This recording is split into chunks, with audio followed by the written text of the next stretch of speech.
Kita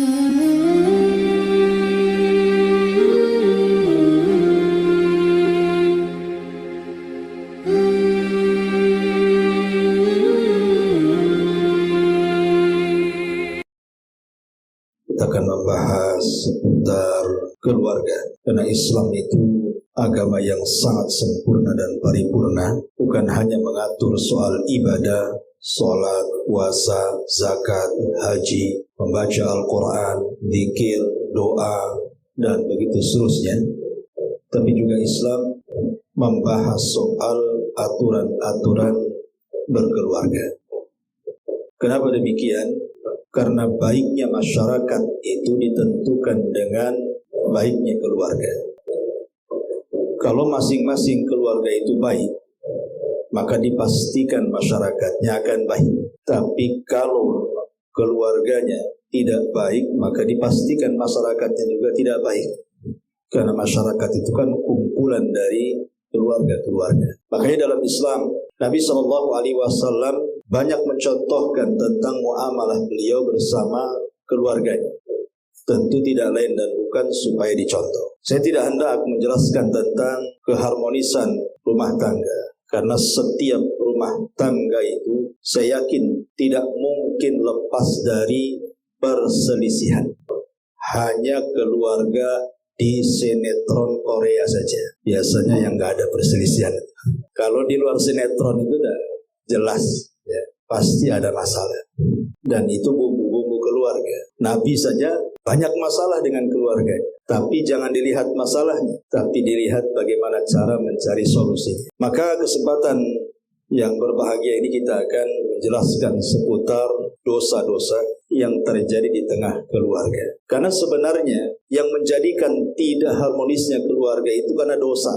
Dosa itulah yang mempengaruhi kepada keluarga. Makanya kita ambil akar perselisihannya. Dengan mengetahui akarnya inilah kemudian mudah-mudahan sebagai nasihat bagi saya pribadi dan juga jamaah sekalian tentang masalah yang kita akan jelaskan ini. Kita ambil 3 poin.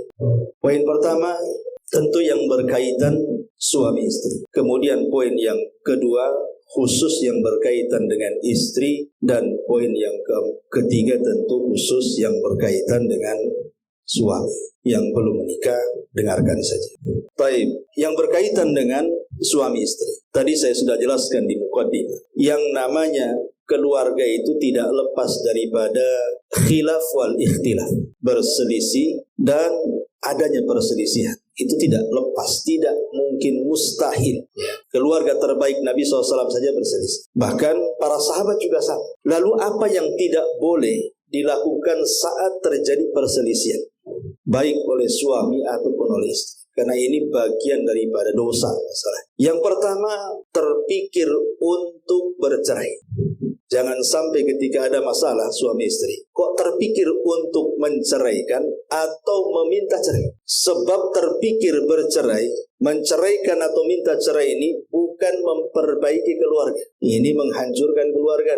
Bukan mencari solusi, ini mencari masalah. Kalau ingin mencari masalah, diambil benang merahnya, kemudian merajut kembali keluarga, jangan ada pikiran bercerai. Karena pikiran ini yang menjadikan kemudian keluarga itu buyar biasa. Kecuali memang ada yang mendorong untuk itu. Nanti saya akan jelaskan beberapa perkara di mana seorang suami tidak boleh memaafkan begitu saja kesalahan istri dan harus ditindak dengan keras, ataupun sebaliknya. Tapi secara umum tidak boleh seorang suami atau istri terpikir untuk berpisah atau meminta pisah. Ini yang pertama, singkat-singkat saja. Kemudian yang kedua, ini khusus suami, jangan melayangkan pukulan. Allah Subhanahu wa taala memang mengatakan ar-rijalu qawwamuna 'alan nisa. Ya, memang laki-laki itu pemimpin bagi wanita, bagi istrinya, bagi keluarganya. Tapi pemimpin itu bukan identik dengan tukang tunjuk, dengan tukang pukul, bukan. Makanya Nabi SAW menjadikan izin bolehnya memukul seorang suami kepada istri Itu pun dalam kondisi memang istri sudah tidak bisa dinasihati. Pamannya istri melakukan nusuz, kesalahan, penyelewengan, perselingkuhan. Kemudian suami menasihati tak bisa. Pisah ranjang makin senang. Maka boleh itu memukul sebagai tanda bahwa dia sudah tidak bisa mentolerir lagi. Artinya sudah bukan jodoh. Itu pun kata Rasul, dzarban ghaira mubarri. Pukulan yang tidak ada bekas. Karena biasanya umumnya nih di masyarakat, suami kalau mukul istri itu jarang memukul daerah paha, daerah pantat, jarang. Apalagi kakinya. Biasanya kalau mukul mesti wajah. Sasarannya pasti wajah. Tidak mungkin sedikitlah yang mukul selain wajah. Padahal kehormatan seorang wanita itu ada di wajah. Betapa banyak uang dikeluarkan seorang wanita itu hanya untuk merawat wajah. Nggak ada kaki dikasih lipstik itu. Mana ada kaki dikasih lipstik. Semua di wajah, bedak ya di wajah, silikon aja ditanam di wajah kan itu. Jadi kalau kehormatannya tiba-tiba dihinakan, itu sakitnya tuh di sini biasanya. Ya makanya kenapa tidak boleh memukul. Ataupun sebaliknya, istrinya pula yang garang. Mungkin dulunya latihan taekwondo, istri pula mukul suami. Ini kan terbalik. Ya, ini yang kedua. Yang ketiga, khusus kepada istri, jangan suka mendoakan laknat. Biasanya doa buruk itu datang dari istri. Kalau tersakiti oleh suami itu, dia suka mengeluarkan kata-kata yang tidak baik. Dulu ada kisah, seorang syekh bercerita. Jadi ada tetangganya itu kalau marah sama anaknya, selalu mengatakan, kau kalau kayak gini, mudah-mudahan keluar peluru dari kepalamu. Jadi anak ini akhirnya tumbuh besar, Allah takdirkan sudah besar, keterima pula di dunia militer. Kemudian setelah keterima, waktu latihan, kawannya bercanda dengan pistolnya. Diletakkan di kepalanya, disangka pistol itu kosong. Rupanya ditarik pelatuhnya, keluar ada satu peluru masuk ke kepalanya. Mati dia.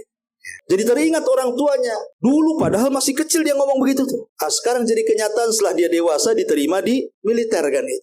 Jangan suka mendoakan bu. Karena boleh jadi doa buruk itu menjadi sebuah masalah besar. Kalau sampai kemudian berdoa diaminkan, itu kan masalah nanti. Kemudian yang nomor 4.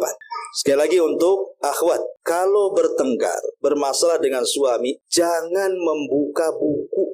Karena biasanya yang suka nyatat itu biasanya perempuan tuh. Itu memorinya kuat tuh. Kejadian 20 tahun yang silam hafal dia.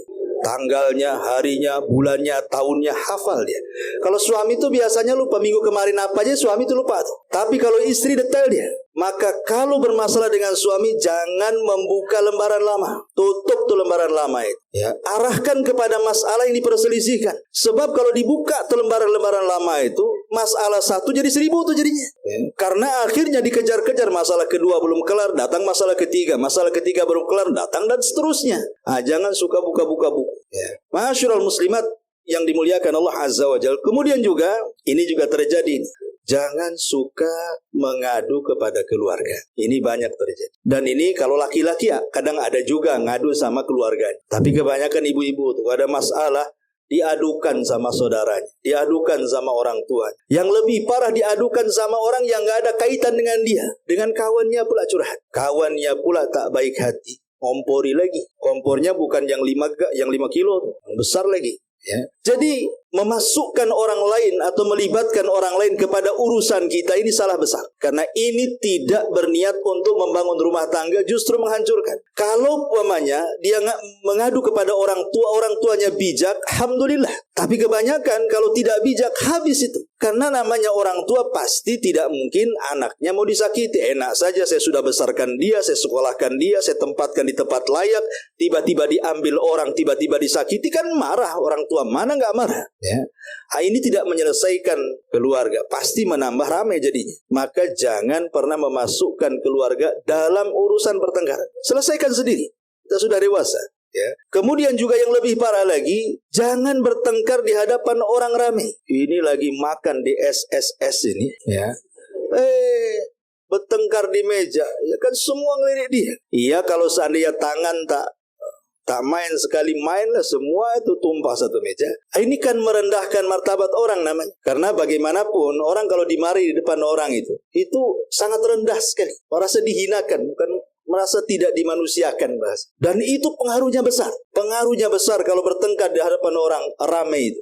Maka jangan hindari. Jangankan di hadapan orang ramai, di hadapan anak-anak pun itu ulama menghindarkan, karena psikologi anak itu berbeda. Dia akan merekam dengan rekaman yang kuat anak-anak. Takut dicontoh. Ya. Ini juga masalah. Gak usah pakai angka lah, saya pusing. Kemudian biasanya juga kalau bertengkar, jangan kait-kaitkan perkara gaib. Maksudnya apa perkara gaib? Karena istrinya cantik, suaminya jelek, waktu tengkar, jangan-jangan kau sihir aku dulu ya, sehingga aku dipelet, akhirnya suka pula sama kamu. Atau mungkin satu kaya satu miskin juga, bawa-bawa dukun. Kau pakai dukun di sana ya? Kenapa aku jadi suka? Pasti ini jinnya sudah lari, makanya aku tahu siapa kamu. Ini kan. Kau bawa-bawa sihir pula ke rumah tangga. Ingat, jodoh itu sudah dicatat di rahim. Malaikat waktu kita di rahim itu usia 40, jadi 4 bulan kan? Itu malaikat datang mencatat lo rizkinya, sampai jodohnya dicatat di situ. Lah itu memang jodoh dia. Maka jangan bawa-bawa alam gaib dalam pertengkaran suami istri itu. Ya. Termasuk hindari mencela. Karena bagaimanapun mencela itu disebutkan dalam hadis yang sahih, Rasul mengatakan, Al-la'anuna la yakunu syufa'a wala syuhada yaumal qiyam. Para pencela itu nanti pada hari kiamat, dia tidak akan mendapatkan syafaat dan tidak akan memberikan syafaat, dan mereka tidak akan menjadi saksi. Maksudnya memberi saksi apa? Pada hari kiamat, ikhwan, umat Islam itu umat terbaik. Kenapa disebut umat terbaik? Karena mereka akan jadi saksi. Saya, Anda, atau siapapun umat Islam ini akan menjadi saksi. Untuk siapa? Untuk para nabi. Ketika Allah memanggil Nuh, kemudian ditanya, Nuh, sudah kau sampaikan risalahku kepada umat? Kata Nuh, sudah. Kemudian Allah menghadap kepada kaumnya Nuh, hei kaumnya Nuh, sudahkah Nuh menyampaikan risalahmu? Enggak, Nuh dusta tuh. Kemudian Allah mengatakan, lihat Nuh, umatmu mengingkari. Kau sudah menyampaikan risalahku kepada mereka. Adakah kau saksi? Maka Nuh mengatakan, ada kau saksinya. Kemudian Nuh memanggil kita semua ini, umat Islam dan Nabi SAW, tuh saksiku kata. Maka Allah akan mengatakan kepada kita semuanya nih, ya, betul Nuh sudah menyampaikan risalahnya. Bukankah kalian tidak hidup di zaman Nabi Nuh? Kok sok tahu kali kalian? Maka Rasul dan umatnya termasuk kita di situ akan mengatakan, bukankah kau yang mengatakan bahwa Nuh menyampaikan risalahnya itu dicantumkan dalam Quran? Kan Allah menjelaskan bagaimana Nuh menyampaikan risalahnya dalam Quran itu, dalam surah Nuh. Maka Allah mengatakan, sodaqtum, benar engkau. Artinya kita akan jadi saksi karena kita dianggap umat terbaik, kecuali para pencela, para pelaknat tidak akan dimasukkan ke dalam saksi itu. Kalau sudah tidak dimasukkan menjadi saksi, berarti dia menjadi umat terburuk. Bahkan yang lebih parah, dia tidak mendapatkan syafaat. Padahal pada hari kiamat itu syafaat yang paling penting, itulah keselamatan kita. Karena kalau sudah tidak ada syafaat, kemungkinan selamat cuma satu, dengan rahmat Allah Azza wa Jalla. Kalau Allah masih memberikan kasih sayangnya kepada kita, barulah dengan kasih sayang itulah kita selamat. Kalau tidak, maka akan dimasukkan ke neraka, diazab seazab-azabnya, naudzubillah. Maka jangan suka mencela. Karena biasanya kalau orang bertengkar itu kan, memang tidak bisa mengkontrol, terus terang saja. Ya, bukankah Nabi SAW yang mengatakan, apabila engkau dalam kondisi marah, berdiri, kata Rasul, duduk. Kalau duduk masih marah, baring. Kalau baring masih marah, wudu. Kalau wudu masih marah, solat. Kalau solat masih marah, tidur. Gak bisa tidur Ustaz masih marah. Minum CTM. Nggak bisa juga. Ya. Kalau kok tidur masih marah, tak tahu memang pemarah lah dia, tak paham juga kan. Tapi yang jelas bahwa orang yang marah itu biasanya nggak terkontrol kata-katanya. Makanya kenapa ada dua solusi. Kalau wanita yang sedang marah, kata Rasul, fal yaskuti, diam. Tapi kalau laki-laki yang lagi marah, kata Rasul, fal yakhruj, keluar. Nah, itu kan beda tuh. Kalau perempuan lagi marah, diem. Kalau laki-laki lagi marah, keluar. Jadi kalau suami lagi marah, keluar, biarkan. Ya. Mungkin dengan keluar, kena angin, kena apa kan itu. Nanti agak reda lah marahnya. Ketemu kawan, lupa lah urusan rumah. Sebab kalau istri marah kemudian ngomong, kadang-kadang suami baru 1 kalimat tuh, istri bisa 1000 kalimat tuh. Nah, itu yang keluar kadang-kadang aneh-aneh tuh. Ya. Makanya kenapa dihindari, jangan mencela. Diam atau keluar. Tapi yang keluar suami, ibu jangan keluar. Ya. Masuk aja ke kamar, kunci rapat-rapat. Kemudian juga ini, ya, khusus bagi wanita, tadi saya sudah jelaskan, jangan niat keluar dari rumah. Kalau lagi bertengkar tuh jangan ada niat keluar. Sebab ini akan memperparah pertengkaran. Apalagi keluar tanpa izin. Apalagi keluar suami tidak tahu dari mana. Wah, itu makin berang lagi. Ya, pasti suami akan lebih emosi lagi. Tidak tahu di mana, rupanya sembunyi di kawannya. Ya kan? Nah, ini juga jadi masalah. Inilah 10 perkara ini yang harus dihindari ketika terjadi perselisihan. Ini poin yang pertama. Poin yang kedua khusus kepada ibu-ibu. Laki-laki diam saja. Ya. Pertama nih, dalam keluarga ibu kalau sudah menikah, satu, jangan pernah memautkan hati kepada laki-laki lain. Seperti apa contohnya? Membanding-bandingkan suami dengan suami tetangga. Ya. Tengok bang, tengok suami si Anu kerja keras, bersih orangnya, maco, macem-macem lah. Itu kan biasa kayak gitu. Ya, tengok. Kan ada kamu makin gemuk saja kata. Suami tengok suka fitness seolah-olah mau tidak mau sebenarnya dia ingin mengatakan aku ingin dapat suami kayak dia gitu loh. Tidak secara langsung dia itu ngomong begitu, cuman pakai bahasa halus. Akhirnya dibanding-bandingkan suaminya dengan suami orang. Tengok suami orang tengok, bisa dia beli mobil, motor aja kok tak bisa katanya. Gitu kan. Seolah-olah itu dia kalau bisa itu suami saya dia gitu. Cuman tidak ngomong begitu. Ya, akhirnya membanding-bandingkan suaminya dengan suami orang, dengan laki-laki orang. Walaupun mungkin laki-laki itu tidak dikenal, mungkin di sinetron, nengok TV, ya kan? Itu tidak boleh. Itu namanya memautkan hati dengan laki-laki orang. Ini nggak boleh. Ya, ini perbuatan dosa. Yang pertama. Ya. Yang kedua, nggak apa-apa lah ya, dengarkan. Nggak usah lah pakai ini. Dengar nggak nih saya ngomong? Dengar, mau lebih jelas pakai ini malah. Iya, ya nggak apa-apa. Tes, sama juga. Tes. Bolehlah. Baik. Yang pertama, jangan pernah terpaut hati dengan laki-laki orang dengan cara membanding-bandingkan. Ini yang pertama. Yang kedua, nusuz. Nusuz itu artinya mengangkat suara melebihi suara suami. Suaminya lembut, istrinya galak. Ya. Ataupun membangkang, tidak cepat memenuhi perintahnya. Ataupun merasa merdeka, gak mau diatur, terserah saya mau keluar, mau main, mau apa, terserah saya. Suaminya ngomong apa seolah-olah perintah dan larangan ada di tangan dia. Ataupun merendahkan suaminya, merendahkan keluarga suami. Atau lebih daripada itu, melakukan perselingkuhan, mungkin suka dengan orang lain. Bahkan yang lebih parah, boleh jadi mungkin melakukan perzinahan dengan yang bukan suami. Ini nusuz. Tidak boleh seorang wanita melakukan nusuz.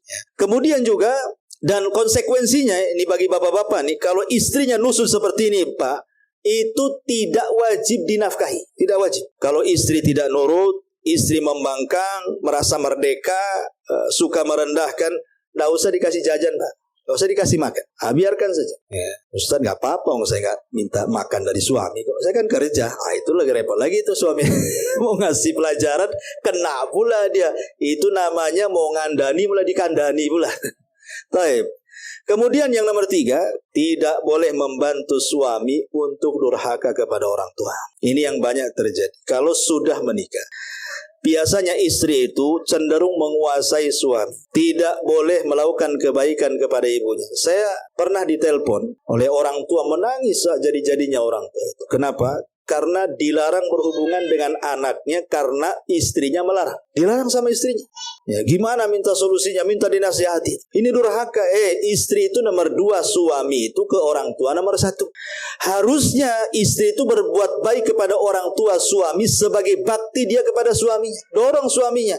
Karena kalau suami berbakti kepada orang tua, itu menjadi berkah bagi istrinya.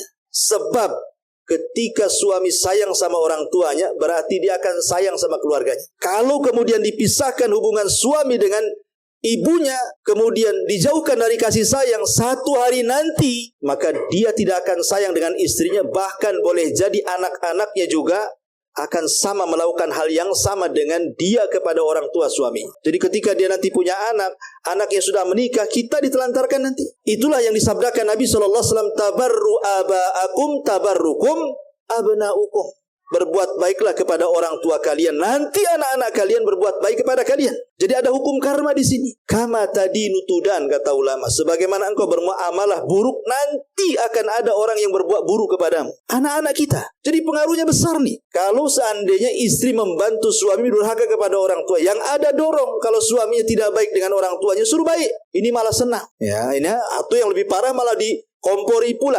Naudzubillah. Ini yang nomor 3. Yang nomor 4, ini juga sering terjadi at-taftish. Taftish itu artinya suka meriksa rahasia-rahasia. Dompet, itu jelas tuh kan. Ngirim informan kan itu. Atau taruh GPS pula di kaki dia, mana melangkah kan itu. Kalau sekarang handphone biasanya. Ya, handphone. Ini apalagi dunia handphone ini paling banyak merusak keluarga. Ini kadang-kadang istri ini ada yang mungkin tak tahu ya istilah kesehatannya. Kadang-kadang sama suami ini kadang-kadang pertanyaannya banyak kali. Dari mana bang? Sama siapa? Kok lama? Tadi makan apa? Ngapain saja? Di mana? Itu semua tuh ditanya. Ini gimana ceritanya ini? Ini kepo namanya bu. Ya, kayak polisi nanya kayak tersangka aja jadi. Kan itu ya. Jangan ibu gantikan Raqib Atid. Itu kerjanya Raqib Atid itu. Ibu jangan jadi Raqib Atid ya. Kewajiban ibu itu kalau sudah nampak suami kok beda ini ya, kok lain, kok dingin, es aja nggak sedingin ini gitu. Itu kewajiban ibu, ketuk pintu langit, berdirilah tengah malam sepertiga malam itu, berdoa kepada Allah, minta hidayah supaya suaminya dirubah sama Allah. Karena kalau ibu umpamanya makin mencari tahu, itu tidak menyelesaikan masalah. Mungkin ibu niatnya baik, mau menjaga suami, mau menjaga keluarga, sebenarnya itu menambah sakit hati itu. Ya. Jadi yang sudah sakit ketika tahu makin sakit hati. Jadi bukan makin selesai urusannya, makin sakit hati lagi. Jadi sudahlah, ya. Kalau memang Allah sudah takdirkan seperti itu, berdoa kepada Allah, minta kepada suaminya dirubah. Kalau makin dicari gitu kan. Kita tidak mengingkari ada suami itu yang kurang ajar, Bu. Banyak, bukan ada lagi. Suami itu yang kurang ajar gitu, memang melakukan hubungan dengan perempuan. Banyak, kita tidak mengingkari permasalahan itu. Tetapi kan di situ kita cari solusi. Sebab kalau kita terus mentaptis gitu ya, menjadi Raqib Atidnya suami gitu, ini bukan menyelesaikan masalah. Justru akan semakin sakit, ujungnya stroke, Bu. Ya, ibu jadi stroke nanti ya kan, mungkin darah tinggi, tensi naik jadinya kan. Sudahlah, serahkan kepada Allah. Ya, karena bagaimanapun yang nama dosa itu wala taziru waziratun wizra ukhra. Dosa itu akan dipikul masing-masing. Namanya keluarga itu sorganya sendiri-sendiri. Ada yang suaminya masuk sorga, istrinya masuk neraka. Ada yang sebaliknya, istrinya masuk surga, sebaliknya juga suami masuk neraka, dan begitu seterusnya. Nah, tapi kan kewajiban istri bagaimana? Ya cari waktu-waktu menasihati, berdoa, karena doa itu silahul mu'min. Ini juga mau alasan apapun tidak diperbolehkan. Mau alasan cinta, mau alasan sayang, mau alasan itu bukan. Ya, itu akan tambah sakit. Yang sakit bukan suami, ibu yang makin sakit. Ya. Kemudian yang nomor 4. Yang nomor 5, tidak boleh ini menyingkap rahasia khusus keluarga. Jangan, Bu ya. Jangan cerita kawannya gaji suaminya. Jangan cerita sama kawannya keperkasaan suaminya. Jangan cerita kawannya soal mungkin adat-adat kebiasaan suaminya yang buruk. Suami saya itu susah bangun. Jangan, itu kan membuka aib suaminya. Ya, yang satunya, masih mending suamimu bangun jam 4. Saya suami bangun jam 7. Yang lain ngantuk, saya jam 10. Ini kan jadi tasalsul akhirnya kan. Jadi walaupun hanya kebiasaan-kebiasaan buruk jangan diceritakan, apalagi sampai kepada urusan ranjang.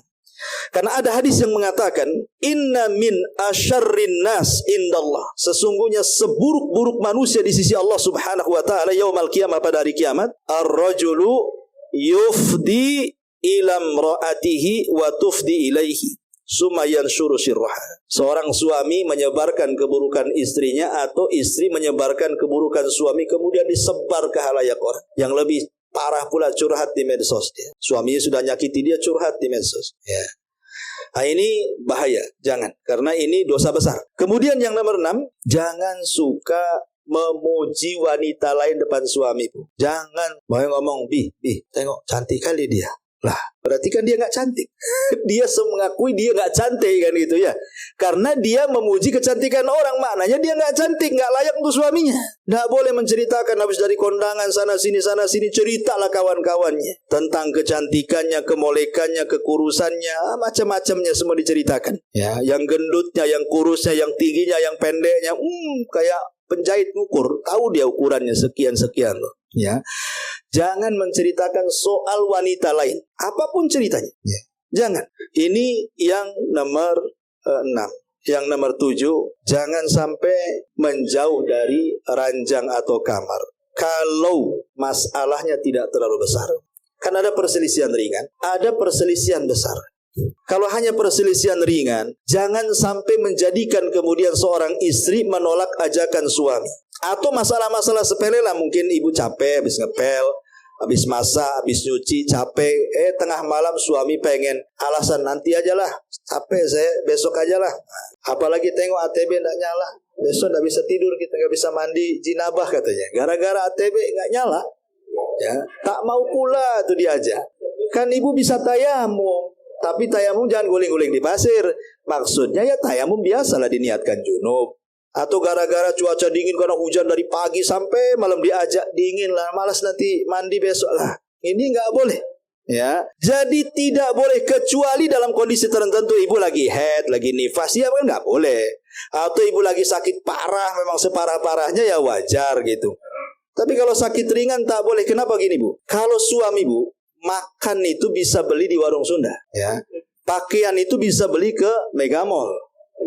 Ya. Apapun berkaitan di luar kasur itu bisa beli. Tapi khusus urusan ranjang itu tidak bisa dibeli. Itu masalahnya. Ini satu. Yang kedua, tujuan suami menikahi ibu itu untuk menjaga kehormatan, untuk ifah. Ifah itu supaya jangan melakukan zina. Sekarang di hadapannya ada yang halal, berpahala. Kok kemudian ibu menjauh? Ini namanya melepaskan tujuan awal suami. Jadi kalau suami berzina di luar itu ya gara-gara ibu ndak pandai melayani suami sebenarnya.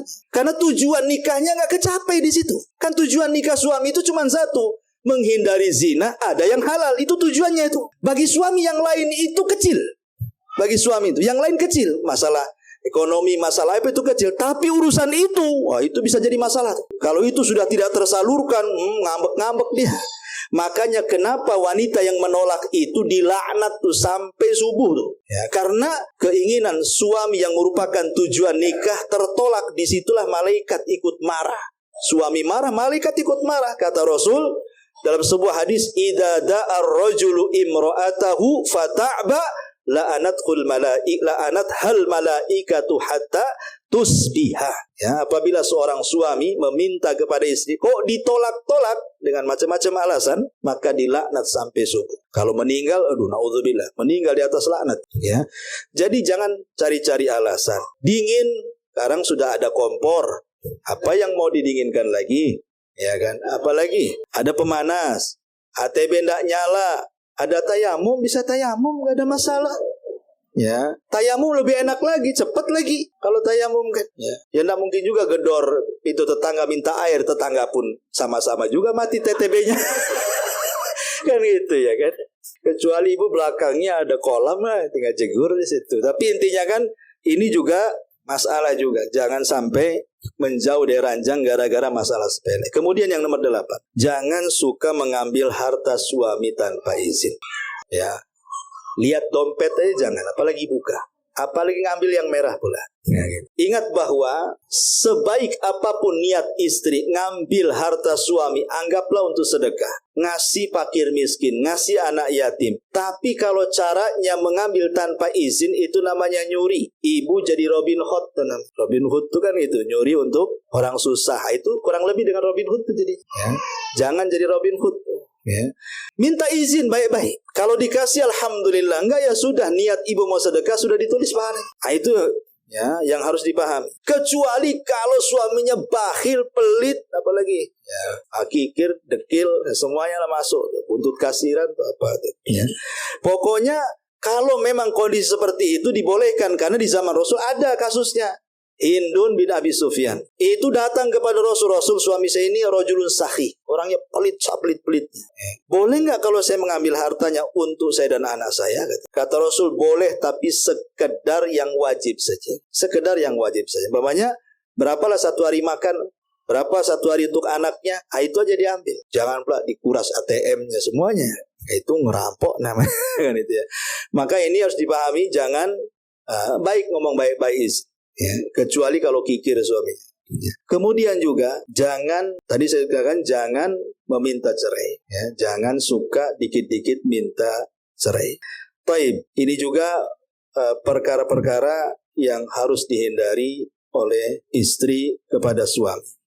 Nomor 9 ya. Oh ya, nomor 10. Ya, tidak boleh seorang istri mudah mengeluarkan perasaan. Karena kan cobalah istri itu, memang walaupun secara tabiat istri itu suka mengikuti perasaan, tapi kan sudah tahu, jangan sesekali kemudian mengingkari kebaikan suami.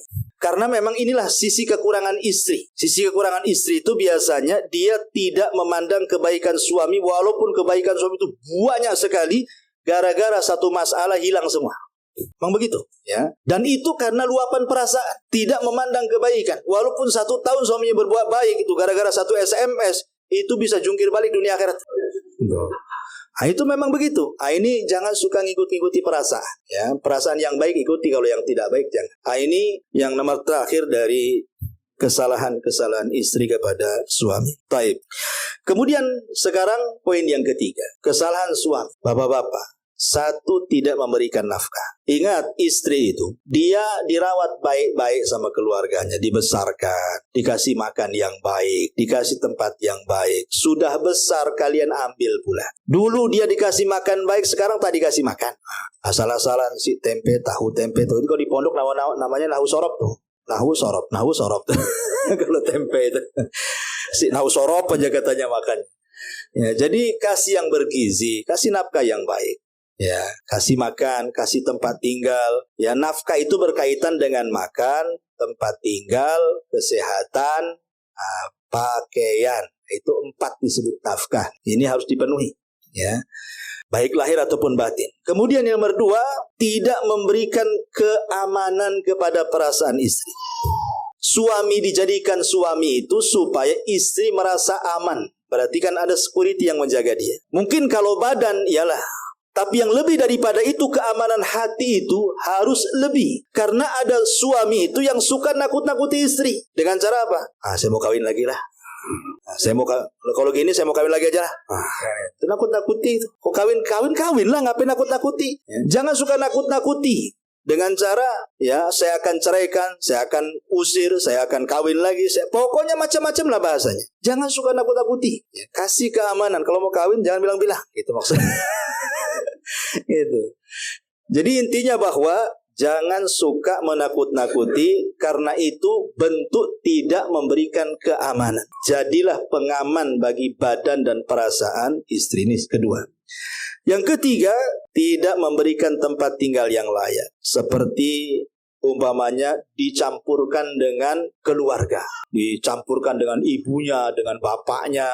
Ini akan jadi muskilah, ya. Tanggung jawab istri, terutama pengantin baru kan gitu. Kan masih ngikut orang tuanya tuh. Bolehlah pertama kali memang ikut orang tuanya. Tapi sebisa mungkin ada limit batas waktu. Kalau bisa keluar, entah sewa 1 kamar dulu. Insya Allah nanti lama-lama kan bisa beli rumah kok. Kita semua dulu tidak punya rumah. Setelah menikah lama-lama punya rumah kaya. Dicukupi kehidupannya. Karena itu memang jaminan Allah bagi orang sudah menikah. Sebab kalau masih hidup sama orang tua itu pasti masalah, ya.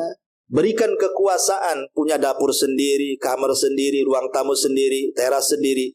Itu kebanggaan seorang istri, walaupun hanya nyewa. Ya, ini juga yang nomor 3. Yang nomor 4, kadang-kadang ada seorang suami memaksa istrinya untuk melayani keluarganya. Nggak boleh dipaksa. Istri itu berbuat baik kepada keluarga kita laki-laki itu karena dia berbuat baik kepada kita, pada suami. Makanya dia berbuat baik kepada keluarga kita. Jangan suka maksa. Tolong rawat bapak saya, tolong rawat ibu saya. Kalau nggak saya ceraikan. Nah, gimana ceritanya? Ya. Maka tidak boleh memaksa-maksa supaya berbuat baik sama keluarganya. Karena itu sudah kewajiban memang istri itu berbuat baik sama keluarga suami. Karena dalam bentuk berbuat baik kepada suami. Tapi suami jangan kemudian ngancam-ngancam. Nah, ini ada juga yang terjadi seperti itu. Nah, ini yang nomor 4. Yang nomor 5, melarang istri berhubungan dengan keluarganya. Namanya istrinya mau datang ke keluarganya tak boleh. Nelpon sama ini, nggak usah, habisin pulsa aja katanya. Pulsa pula disalahkan. Jadi kadang-kadang melarang istri berhubungan baik dengan keluarganya, ini bagian daripada memutus silaturahim. Jangan berdalil, hak saya lebih dibandingkan orang tuamu. Jangan begitu. Ini bukan dalil. Ya. Memang kewajiban istri yang pertama kali suami. Tapi suami kemudian jangan sok merasa karena dia nomor 1 melarang-larang istri berbuat baik sama keluarganya, apalagi dia jadi durhaka lagi. Oh, naudzubillah. Nah, maka ini juga tidak boleh dilakukan seorang suami. Yang nomor 6, ya, tadi sudah saya jelaskan secara khusus memukul. Tidak boleh. Marah-marah, memukul tidak boleh. Kemudian yang nomor 8, nomor 7, nomor 5, nomor 6, ini yang mana satu nih? Iya. Nomor 7, Bu. Ibu nih kadang-kadang apa saya kurang keras atau ibu yang budak saya enggak tahu. Tapi yang jelas nomor 7 lah ya. Iya. Kemudian memaksa urusan ranjang tetapi dalam hal-hal yang diharamkan. Tidak boleh. Istri lagi haid dipaksa, ya. Istri lagi nifas dipaksa, istri lagi sakit parah dipaksa. Yang harusnya kan dihindari. Ada cara-cara lain kan itu. Memaksa dalam kondisi ataupun berhubungan dari naudzubillah dari duburnya dan begitu seterusnya seperti homo, maka ini lebih parah lagi. Tidak boleh. Kemudian juga yang nomor 8, menggantung tanpa mencerai. Ada suami istri kalau bertengkar nih, ya, istrinya itu udah mau pisah, tapi suami tak mau. Pada jelas-jelas itu suami sudah tidak bertanggung jawab, kurang ajar, suka mukul, suka marah, menghina dan begitu seterusnya. Nggak tahan nih si istri ini, dia mau keluar dari iblis bahasanya gitu. Tapi si suami tak mau, dibiarin aja, digantung, nggak boleh. Menggantung anak orang itu nggak boleh. Kalau kita sudah tidak sanggup berbuat baik kepada mereka, lepas saja. Biar dia cari kehidupan yang layak untuk dia. Karena perceraian itu bukan berarti akhir segalanya. Bisa saja memang sudah ditakdirkan. Ini juga, ini kezaliman masalahnya. Menggantungkan tanpa mencerai. Kemudian yang nomor 9, ini juga sama. Tidak boleh seorang suami itu membanding-bandingkan istri dengan istri orang. Tengok tuh istri tetangga itu rajin, kok malas sekali. Seolah-olah suami nggak mengatakan kalau bisa istri saya itu yang sana. Kau itu bagusnya jadi istrinya orang sana. Kesannya kan begitu, bolak-balik. Itu juga kurang lebih seperti itu. Ini kemudian juga kebiasaan suami jangan suka mencela. Ini juga masuk. Baik. Sekarang poin-poin yang penting. Ada kesalahan-kesalahan istri. Suami tidak boleh mentolerir. Suami harus tegas. Ya, bisa kepada taraf menceraikan. Atau yang menasihati dengan tegas. Jangan cemen bahasanya. Membiarkan istrinya seperti itu, dimaafkan. Biarkan. Kasihan. Bukan begitu. Itu tidak ada ingkar kemungkaran dalam keluarga. Jadi ada kesalahan-kesalahan istri itu fatal. Jangan dibiarkan. Nasihati. Kerasi. Kalau perlu ceraikan juga. Ya. Tapi tentu ini bukan solusi ya. Kalau masih bisa nasihati, nasihati. Kalau tidak bisa ya mau diapakan lagi. Karena wanita seperti itu tidak layak dirawat. Masalahnya, ya. Apa saja tuh kesalahan-kesalahan istri yang tidak bisa ditolerir itu? Pertama, kalau istri berkhianat dalam agama. Kalau istri berkhianat dalam agama, tidak sholat, tak mau sholat istrinya. Ini kan berkhianat dalam agama. Suruh sholat tak mau. Ataupun mungkin lisannya menghina Allah, menghina Rasul, menghina ayat-ayat. Atau menghina syariat Allah. Ini istri kufur kayak gini. Suami jangan diam saja. Sayang Ustaz mau diceraikan, cantik pula katanya. Nanti kalau saya ceraikan dapat paling jelek katanya. Ini urusan agama. Jangan memandang dia cantik, dia baik. Nah, kalau sudah dia khianat dalam agama, harus tegas. Nasihati. Kalau tidak bisa nasihati, orang seperti ini diceraikan saja. Masa hidup sama orang yang kafir, gimana pula? Menghina Allah, menghina ayat, ini bisa kufur, keluar dari Islam. Berarti Anda serumah dengan wanita kafirah kalau begitu. Ini bahaya. Gak bisa ditolerir. Kalau punya istri kayak gini, tegas. Ya, ini yang pertama. Ya. Yang kedua, tadi, pamannya istri menyamakan kita, suami itu dengan suami orang. Ini harus tegas ini. Ya. Karena kalau dibiarkan, ini akan melunjak. Karena hakikatnya dia gak cinta kita. Dia cinta orang tuh. Maka jangan diam saja. Ya. Kemudian yang ketiga, keluar tanpa izin. Tidak tahu alamatnya di mana. Ini kesalahan fatal nih. Jangan dibiarkan. Harus dicari, dinasihati. Karena bagaimanapun, jangankan lagi keluar tanpa izin. Puasa sunnah saja harus izin suaminya. Bang, besok Kamis boleh nggak puasa? Boleh, tapi kalau siang saya tak tahan, batalkan ya. Umpamanya kan. Ya udah, gimana pula. Ya. Jadi ini fatal. Kemudian anania. Anania itu artinya sok menjadi raja akuisme, ya diktator bahasa kitanya. Seolah-olah perintah dan larangan itu ada di tangan istri. Ini kan ada ya betul sombong, istrinya sombong. Diceramai sama suami pun enggak dengar. Suami ngomong A, dia B, C, D, F, G. Pokoknya anania. Ini nggak bisa dibiarkan. Berarti dia tidak menghargai kita suami. Suami itu direndahkan dengan istri yang seperti ini. Suaranya meninggi, diomongi begini jadi begitu, dan begitu seterusnya. Kemudian berdusta. Maksudnya berdusta ini kan ada dusta kecil, ada dusta besar. Maksudnya dusta besar yang mengakibatkan kita bertengkar dengan orang. Bang, kayaknya tetangga ini menyihir, tukang sihir kayaknya. Dia nyihir saya kan. Padahal nggak pernah ada kemenyan di rumah tetangga. Itu berdusta saja. Akhirnya kan ngamuk, dilabrak tetangganya. Kau nyihir istri saya katanya. Nah, ini masalah. Ya, jangan sampai kemudian berdusta dengan dusta yang sangat besar. Atau mengatakan, bang, itu suami tetangga itu suka ngeliatin aku loh. Oh, siapa itu? Itu si Anu tuh. Dia kalau saya lewat tuh kasih aku diperhatiin aja. Marahlah suami cemburu. Wah, ambillah parang. Jadilah caro di situ. Ya. Jadi jangan sampai berdusta. Kalau sudah dusta besar sampai akhirnya hubungan kita suami dengan keluarga bermasalah, hubungan dengan tetangga bermasalah akibat dusta wanita ini. Nah, jangan dibiarkan wanita yang kayak gini.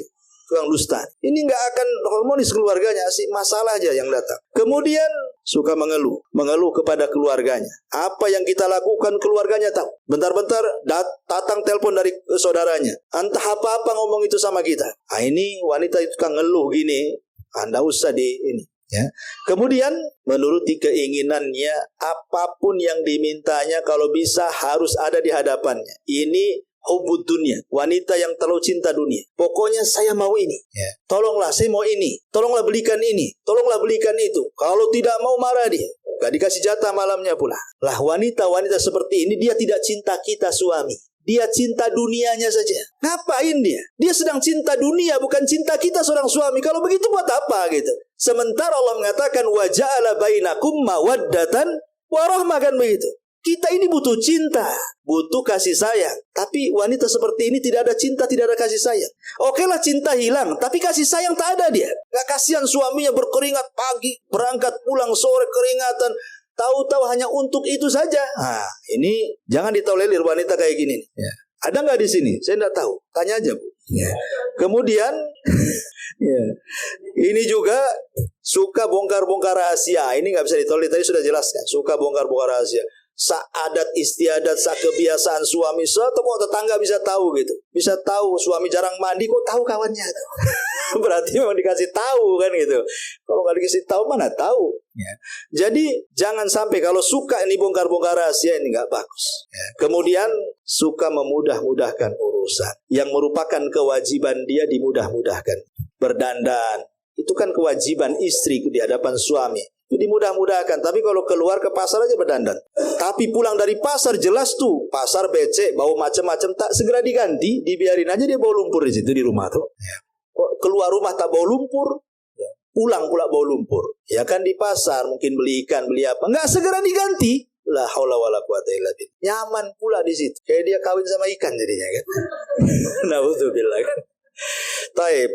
Ini juga yang jadi masalah juga. Nah, ini namanya kalau terjadi sifat-sifat yang seperti ini, suami tidak boleh mentolerir. Karena ada suami-suami yang takut istri. Sudah jelas-jelas istrinya kayak gini, dibiarin aja. Dimaafkan, kasihan, cantik. Nanti kalau seandainya saya dapat, saya tak secantik dia. Enggak. Man taraka syai'an lillah awadallahu khairan min. Barang siapa yang meninggalkan sesuatu karena Allah, Allah ganti yang lebih baik. Ya. Tetapi kalau sudah tidak bisa nasihati, kalau masih bisa, alhamdulillah. Ya, kalau enggak, buat apa lagi dirawat? Ini kalau terjadi kepada istri, tidak bisa ditolerir. Sekarang terbalik. Ya. Kalau terjadi kepada suami, ya, istri jangan tolerir dia. Yang pertama, suami lemah, nggak bisa ngasih nafkah, ya malas tidur aja kerjanya. Pokoknya dengan alasan akhirnya istri pula yang cari, istri pula yang kerja. Bahasa sinetronnya dunia terbalik. Ya. Terbalik-balik dunianya. Harusnya kan suami yang kerja, istri pula yang kerja. Suaminya yang gendong anak, yang ngepel, yang masak. Ya. Itu baik. Ada istri itu yang nggak punya akal, malah senang itu. Ya. Kayak dia ngerawat suami jadinya. Ini nggak bisa ditolerir. Kalau suami malas nggak ngasih nafkah, istri jangan diam saja. Karena bukan kewajiban istri keluar rumah mencari nafkah. Karena fitnah wanita keluar itu besar. Kalau fitnah laki-laki keluar kecil. Kalau fitnah perempuan ini keluar dia besar dia fitnahnya. Macam-macam fitnah yang akan dihadapi apalagi zaman sekarang. Ya, maka jangan ditolerir. Yang kedua, suami yang suka menghina-hina. Ya, kalau suami ini suka menghina-hina, merendah-rendahkan istri dengan cara mencaci, memaki, memukul, naudzubillah kan itu, melaknat, Ini nggak bisa ditolerir, ini suami nggak bagus kayak gitu, jangan ditolerir. Ya, kemudian juga kalau suami kerja terlampau lama, ya mungkin 2 tahun 3 tahun tak pulang, padahal istri minta tolonglah bang, jangan kerja di sana, di kapal sana kapal sini atau ke luar negeri, nggak usahlah cari di Batam saja, biar hari-hari ketemu. Wah suaminya nggak mau lah, di sini gaji kecil, di sana besar, tapi 2 tahun sekali ketemunya, kan masalah ini. Ya. Jadi kalau yang seperti ini kok kekeh hanya mengejar dunia saja suami, sementara istri itu ada kewajiban yang harus diberikan suami, maka ulama membolehkan istri minta cerai seperti ini. Karena kalau sampai di atas 6 bulan, kan pergantian pasukan di zaman Umar itu 6 bulan sekali. Itu pun gara-gara Umar, awalnya setahun, tapi gara-gara Umar malam-malam kemudian keluar, adalah seorang istri yang ditinggal suami jihad itu bersenandung syair. Ya, kalau bukan karena takut kepada Allah, sudah bergetar ranjangku ini katanya. Maksudnya sudah selingkuh. Umar dengar. Maka sejak itulah Umar mengganti dari setahun menjadi 6 bulan sekali. Inilah jadi dalil bahwa suami boleh meninggalkan istri itu paling lama 6 bulan. Kecuali memang ada izin daripada istri. Izinkanlah istrinya kan. Tapi kalau tidak ada izin suami istrinya yang minta, maka kalau kemudian lewat 6 bulan, istri boleh menggugat cerai itu. Karena suami membiarkan istrinya tersiksa. Dibiarkan dia untuk selingkuh jadinya. Taib, ini juga tidak bisa dibiarkan. Termasuk juga kalau suaminya diperiksa, suaminya juga anin itu mungkin impoten atau apa istilahnya, tidak bisa memuaskan, ya tidak bisa lah lanjut. Ya, maka boleh istri meminta cerai. Setelah mungkinnya diobati sana sini kok tidak bisa juga, ya sudah takdirnya. Tapi boleh, karena tujuan berumah tangga nggak kecapai kan, salah satunya untuk menjaga kehormatan di situ. Nah, termasuk juga istri melihat suaminya sudah mulai tidak baik, kan selingkuh dengan perempuan orang dan yang lainnya, setelah dinasihati, dimaafkan sekali 2 kali masih juga, itu nususkan tidak harus dari perempuan aja, dari laki-laki banyak, dan itu paling banyak, karena biasanya yang paling setia itu perempuan, laki-laki jarang setia. Ya, makanya kalau memang sudah tidak bisa ditolerir, sudah terlampau sakit sekali, maka boleh nasihati dengan keras. Kalau perlu ancam, udah kita pisah saja. Suami mungkin senang lah. Ya emang dari dulu saya tunggu kayak gini nih. Ini repot pula, suami gak berakal ini kan.